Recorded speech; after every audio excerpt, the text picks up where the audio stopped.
Doc,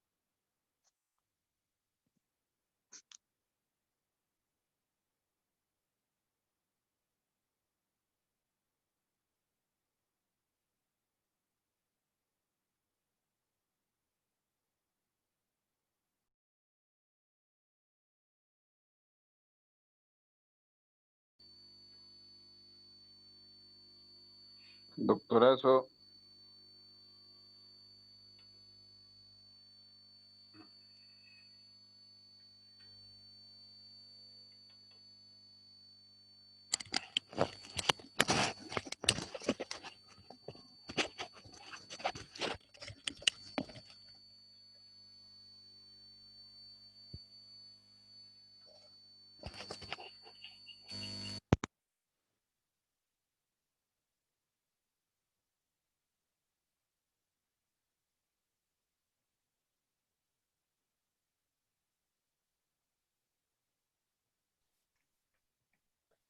No he tenido tiempo.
Ahora se escucha bien.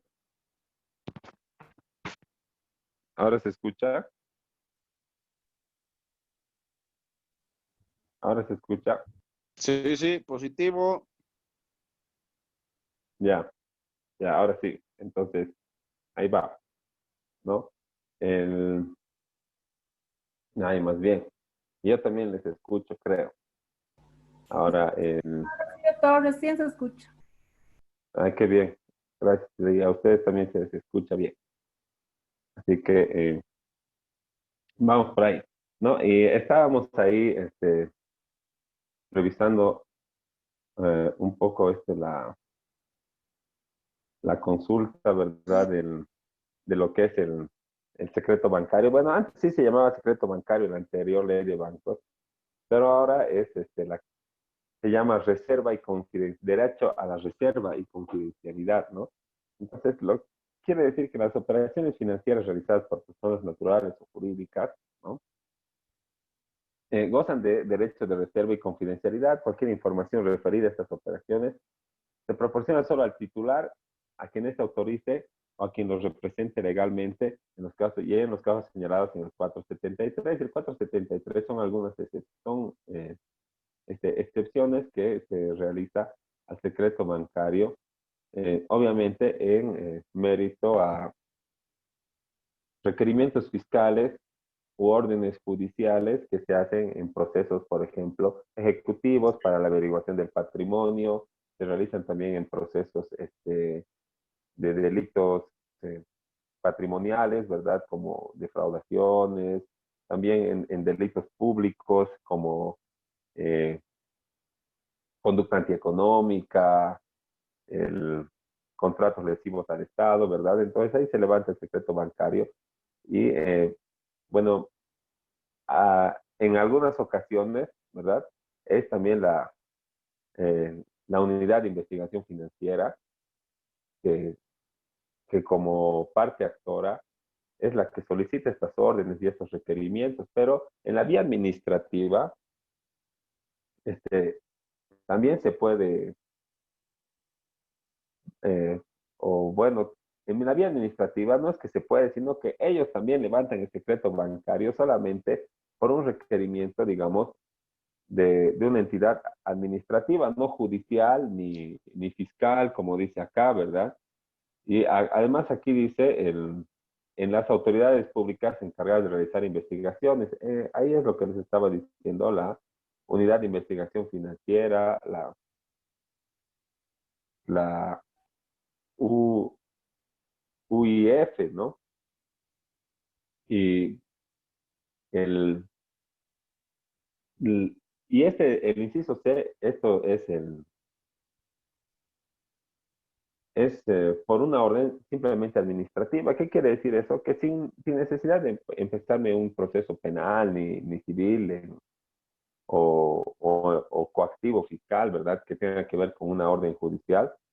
El, el mismo acreedor que es la administración tributaria, por ejemplo, impuestos, yo le debo a impuestos, ¿verdad? Bueno, yo le debo al Estado a través de impuestos, ¿no? Pero él es el titular de la recaudación, ¿no ve? Entonces, impuestos es pues y parte ahí, ¿verdad? Porque impuestos, yo le debo impuestos dice me debe y no me ha pagado, pero no tiene pruebas, pero por si acaso, ¿verdad? Por si acaso, mejor voy a enviar una nota a la ASFI y me voy van a romper el secreto bancario y le van a decir dónde tengo cuentas y cuánto dinero tengo, y la administración tributaria me va a hacer congelar mis cuentas en vía administrativa, o sea, haciendo pues y parte, pero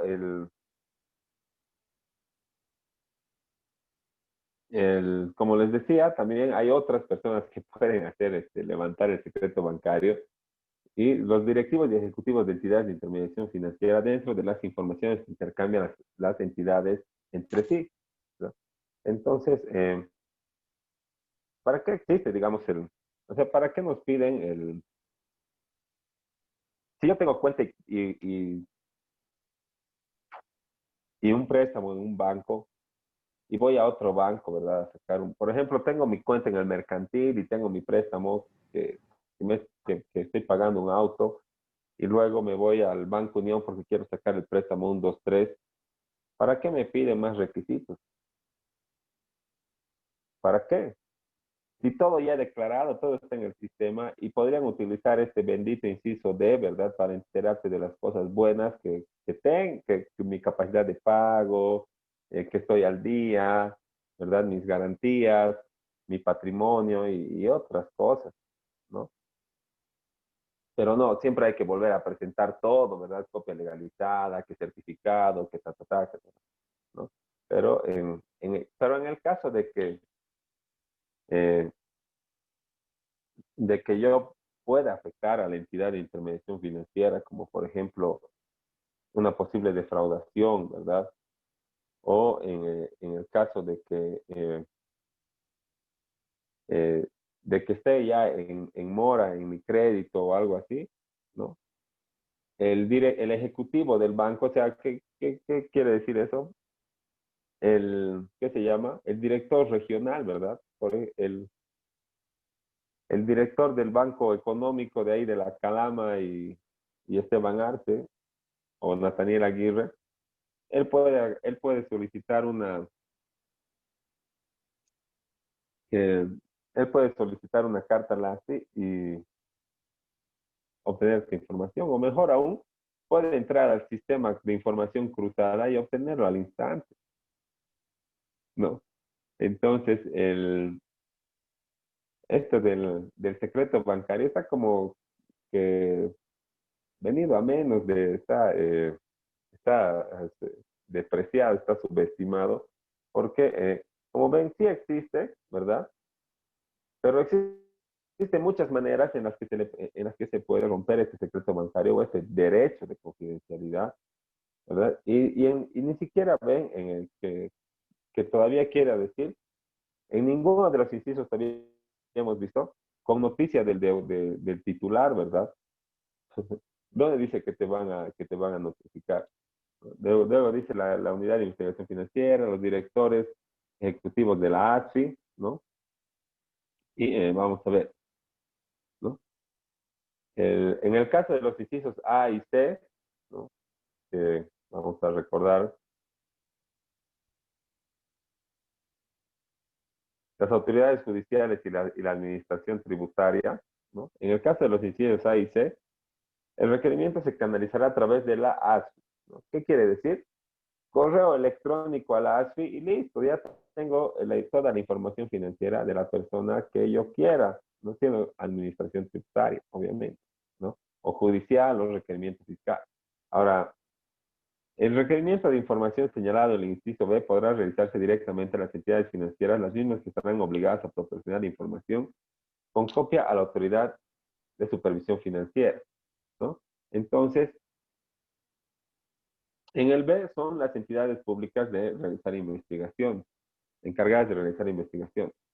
Y en el parágrafo tercero dice, las personas que accedan a la información en virtud de lo dispuesto por el presente artículo solo podrán utilizarla para los fines señalados, ¿no? Pero ¿dónde dice que me van a decir que han roto mi secreto bancario y que alguien ha solicitado la información o que ya ni siquiera que han solicitado, pero por lo menos díganme que le han entregado, ¿no? Al final, ¿de quién es esa información? No es de propiedad del Estado, no es de propiedad de la ASFI, no es de propiedad de la entidad de intermediación financiera. Todo eso es propiedad, todos esos datos son de propiedad del usuario financiero. Pero, bueno, y aquí está la obligación. ¿Quiénes están obligados a guardar reserva y confidencialidad? ¿No? Pero obviamente, eh, tomando las excepciones que acabamos de ver en el anterior artículo, ¿no? Entonces, el,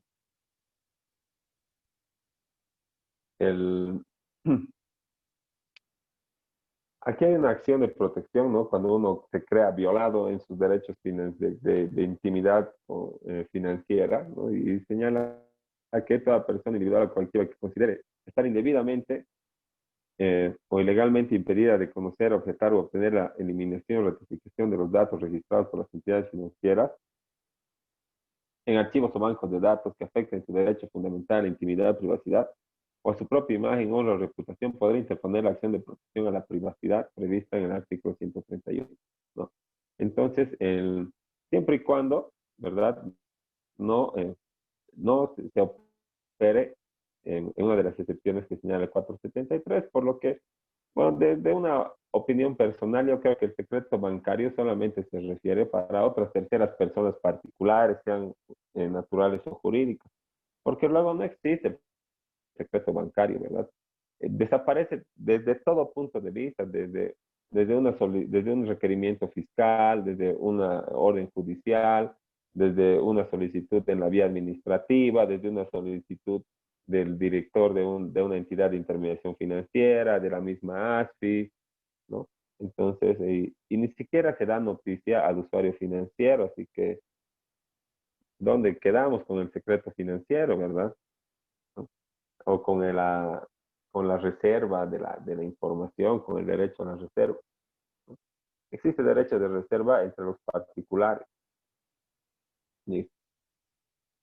Ahora, si le debes al Estado, ¿no? ¿Por qué impuestos nacionales no hace las mismas gestiones que hacen las personas particulares cuando nos debemos dinero, ¿verdad? Si a mí me debe una persona dinero, ¿qué voy a hacer?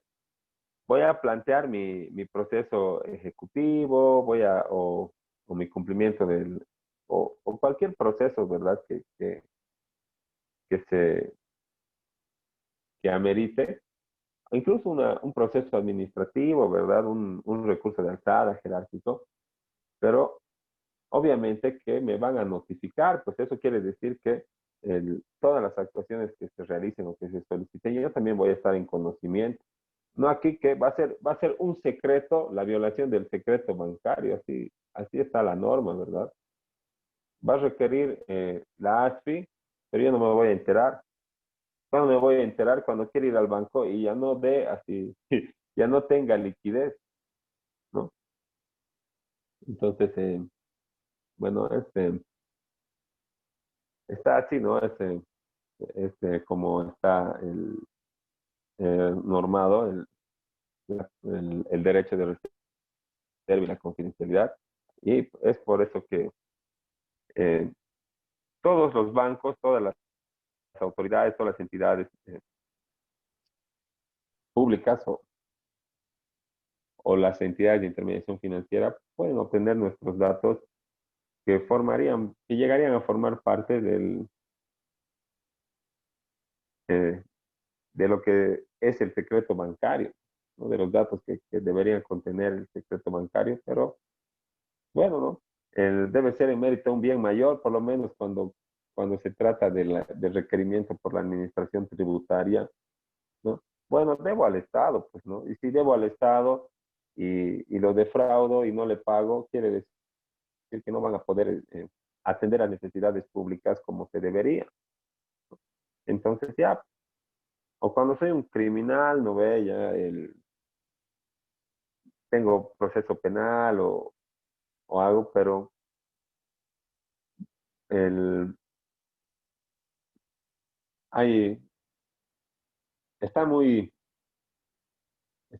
digamos, es muy fácil de violar el secreto bancario y es por eso que en alguna oportunidad que les di una pregunta para que lo revisen, porque desde un punto de vista, como les digo, personal, para mí parecería que no existe. Solo existe cuando yo quiero ir a averiguar de otra persona eh, con la que yo no estoy en un contrato como garante, ¿verdad? O como codeudor, o como deudor principal, o como cónyuge de la deudora o del deudor. ¿Ya? En ese caso existe secreto. Para lo demás no existe. Y me parece que está mal, porque ¿qué clase especial de personas son, pues, las entidades de intermediación financiera, ¿no? Ya son personas jurídicas, ya, listo. Pero ¿qué clase especial de personas son que no tienen que seguir los procedimientos que siguen las demás para poder romper el secreto bancario? Simple carta del director del Ejecutivo Regional o correo electrónico, listo, ¿no? A ver, yo averiguaré de él. Bueno, pero este, son las condiciones en las que estábamos, en las que nos movemos con las entidades de intermediación financiera, ¿no? Ahora, y como habíamos quedado, ¿no? Su objetivo es obtener utilidad. Luego es satisfacer necesidades de, financieras, como inversiones, planificación patrimonial, financiera, fiscal, ¿no? Inversiones para obtener una utilidad futura, ¿verdad? Puede ser con banca SAFI. Sí, estamos escuchando a alguien, creo que tiene alguna consulta, ha levantado la mano. Doc, ¿me escucha? Sí, te escucho. Sí, Doc, le escribí al chat de todas maneras. Era sobre el secreto bancario. Si, si dos clientes tienen una cuenta mancomunada indistinta y se tiene una retención judicial, uno de ellos, perdón, tiene una retención judicial, ¿puede afectar al otro esta retención? Lamentablemente sí, afecta, es que, ¿sabes? Las cuentas mancomunadas, ¿verdad? Tienen la característica de que ambos tenemos la, la capacidad de disposición total del dinero. No existe en la cuenta mancomunada que tú vas a sacar el 50% y yo voy a sacar el 50% como límite máximo, ¿verdad? Por ejemplo, si yo soy esposo de mi esposa, ¿verdad? El, y tenemos los dos la cuenta mancomunada, y son 10,000 bolivianos, no le van a limitar a mi esposa que saque 5,000 y le van a decir, ya del 5,000 uno adelante que venga tu esposa, ¿no? Ambos tenemos la disponibilidad del 100%. ¿Y qué pasaría si el banco solo afecta a uno de ellos? La otra persona puede agarrar y sacárselo, ¿verdad? Entonces, lamentablemente, sí se afectan las cuentas mancomunadas, ¿no? Ahora, cuando es una mancomunidad que proviene, digamos, de un vínculo como el matrimonial, ahí estamos chao porque el, obligaciones y derechos se adquieren, ¿verdad?, en el matrimonio de manera común, bajo el límite, bajo el régimen de gananciales, ¿no? Pero si hemos sacado, por ejemplo, una cuenta mancomunada este, como dos personas que no tenemos una relación así que nos obligue solidariamente, ¿verdad? Y el contrato del banco no dice que vamos a ser solidariamente obligados, todavía podemos presentar alguna excepción, algún recurso para que solo se afecte el porcentaje que le corresponde a la otra persona, ¿no? Como por ejemplo, no sé, representantes de una sociedad o algo así, ¿no?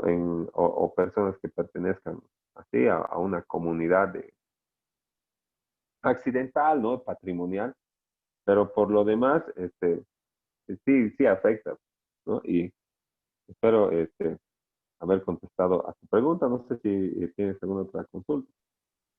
Sí, y ya, está claro que puede afectar la retención judicial a los dos, pero digamos que el primero tiene la retención, el segundo se entera, y este segundo puede acceder a la información del primero o les restringen por el tema del secreto bancario. O sea, este segundo quiere saber de dónde proviene la retención y cuál es la orden específica del origen de la retención. En- Como la cuenta es mancomunada, no existe secreto bancario sobre esa operación, sobre esa cuenta, para los que la integran. Entonces, toda la información va a ser proporcionada para ambos porque ambos son titulares, ¿no? Entonces, puedes ir al banco y te van a dar la información de qué juzgado, eh, por qué orden judicial, por qué deuda, ¿verdad? Si es particular, si es de un banco, si es de una persona, si es de una empresa y todo aquello, ¿no?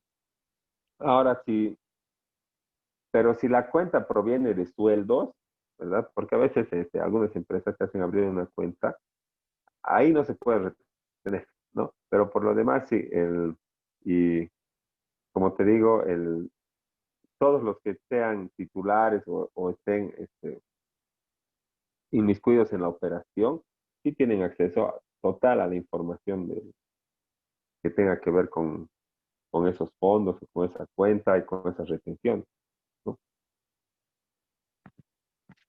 Entonces, Doc, lo recomendable es primero revisar el contrato de mancomunidad para hacer alguna Sí, representación. sí, hay que siempre revisar con qué tipo de responsabilidad están, ¿verdad? Si han entrado como deudor, codeudor, o si tienen algún tipo de vínculo que les obligue solidariamente, ¿verdad? Como en el caso del matrimonio, que ahí ya no hay que hacer, ¿no? Pero si son dos personas que son independientes y no tienen un vínculo así y un contrato que los obligue, entonces sí se puede presentar alguna excepción para que el, se libere el porcentaje que le corresponde a la persona que no está dentro de la deuda, ¿no? Que no debería ser retenida, ¿no? Ok, Porque, gracias, bueno, Doc. porque estaríamos hablando en el caso de que tú y yo tenemos una cuenta y solo vos vas y te prestas de otra persona y te prestas de otro banco, ¿verdad? Entonces, ahí yo tendría que presentar alguna excepción. Si no tengo un vínculo contigo que me obligue, si no estoy listo, ¿no? Eso. Gracias, Doc. Ah, entonces, vamos avanzando, ¿no? Otro objetivo, ¿verdad? Es la planificación patrimonial y la planificación financiera y fiscal. ¿Cómo planifico patrimonialmente? ¿No?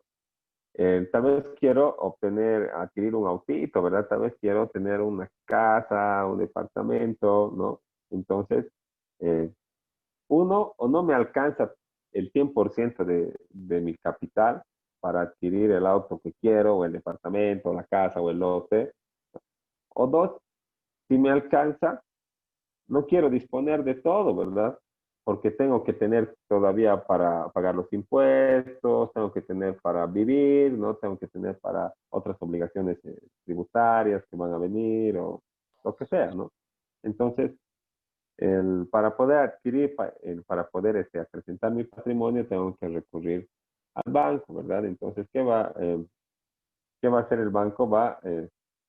A Bueno, me voy a inmiscuir en una operación de intermediación financiera, pero el banco va a estar cumpliendo mi objetivo de planificación patrimonial, ¿no? Planificación financiera quiere decir,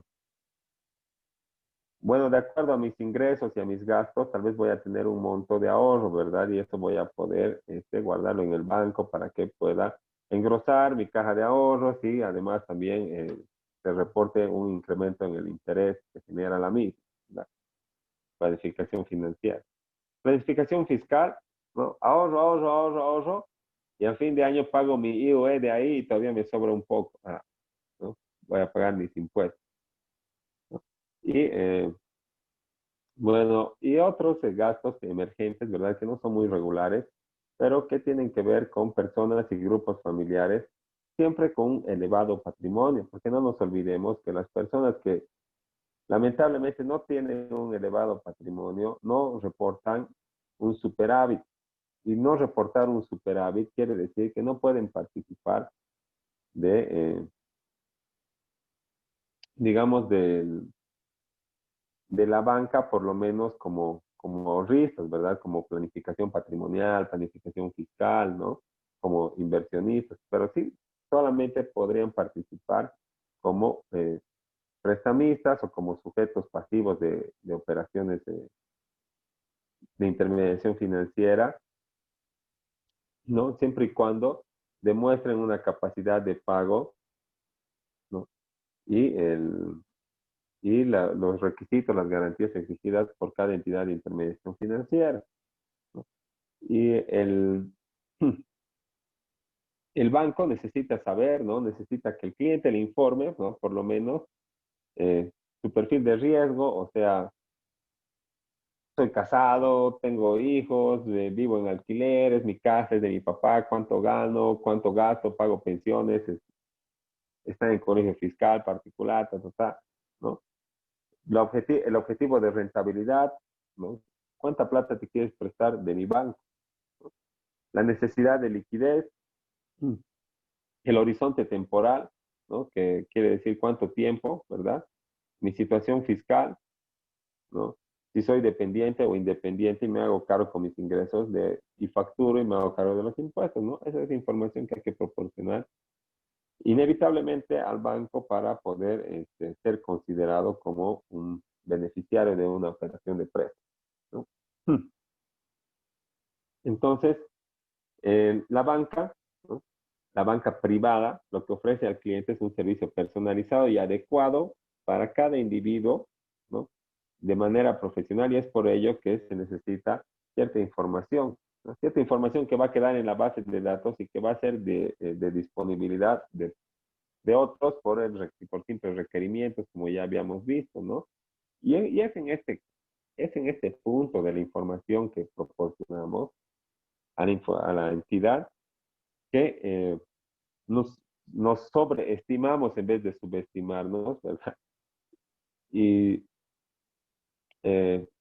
hacemos, acrecentamos nuestra capacidad de pago solamente para que nos den el préstamo. Por ejemplo, genero 5,000, pero me invento recibos o incluso hago algunas facturas, ¿verdad? ¿Qué me importa? Voy a pagar los impuestos a fin de que me entreguen el préstamo, ¿no? Voy a hacer una factura de 2,000 que nunca he generado, una otra el siguiente mes, ¿no? Entonces, voy a engañar al banco, ¿no? Voy a, el- voy a sobreestimar mi capacidad de pago, ¿no? Y eso va a repercutir en que no voy a poder pagar el crédito y la recuperabilidad también va a estar en riesgo. Entonces, ¿qué va a pasar? Voy a caer en mora, intereses, penalidades, proceso ejecutivo, más gastos, más costas, ¿verdad? Va a seguir corriendo el interés, más el interés penal. Entonces va a ser una bola impagable y al final me van a ejecutar mi garantía, mi bien inmueble, mis autos, les van a ejecutar a mi garante y el cliente se va a quedar sin dinero, el usuario financiero y sin bienes, ¿verdad? ¿Por qué? Por haber sobreestimado solamente su capacidad de pago al momento de otorgar la información a la entidad financiera. Entonces, para poder soportar un crédito, ¿verdad? En el transcurso del tiempo, porque no dura pues 2 meses ni 3, ¿verdad? Duran 5 años, 10, 20, 30. Entonces, lo que tengo que hacer es dar información fidedigna, pues ser honesto conmigo mismo y con el banco, y así me voy a ahorrar procesos, ¿no? Entonces, ya nos estamos quedando sin tiempo otra vez, ¿no? Eh, Vamos a quedar ahí, ¿no? Eh, les voy a pasar un trabajo, un documento de la banca privada para que hagamos un resumen o algo, pues les voy a entregar también así con toda la orden, el instructivo para que realicemos el trabajo y luego vamos a ir avanzando esta lección que es larga en realidad, pero también es interesante y práctica, ¿no? Para todos los que queramos acudir a un banco y ver el tema jurídico, ¿no? De todo lo que, las obligaciones, los derechos, y toda la reglamentación que es conexa a las actividades de las entidades de intermediación financiera, ¿no? Entonces vamos a quedar ahí y hasta mañana les comparto el documento que les he dicho y nos vemos la siguiente clase. Cualquier duda, comentario o consulta pueden realizar en este momento o también por medio del WhatsApp. No se olviden poner su nombre en el chat y nada más, ¿no? Tengan buenas noches si es que no existe ninguna consulta. Así que, bueno, creo que se ha entendido bien o no se ha entendido nada. Entonces, nos vemos el próximo lunes como hoy y les envío la tarea por el WhatsApp. Hasta luego. Hasta luego, doctor. Buenas noches. Hasta luego, doctor. Hasta luego.